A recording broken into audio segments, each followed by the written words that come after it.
ఎమ్మెల్యేలు ఆ రోజు రాజీనామాలు చేసి జగనన్న వైపు నిలబడితే వాళ్ళను మంత్రులను చేస్తానన్నాడు జగన్. ఈరోజు వాళ్ళలో ఎంతమంది మంత్రులుగా ఉన్నారు?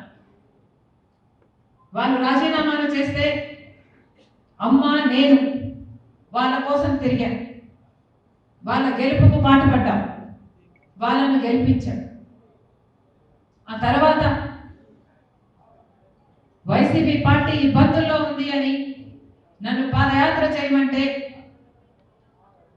నా ఇంటిని వాటిని అన్ని పక్కన పెట్టి నా బిడ్డలను సైతం కాదనుకొని ఎండనగా వాననగా వేల కిలోమీటర్లు నెలల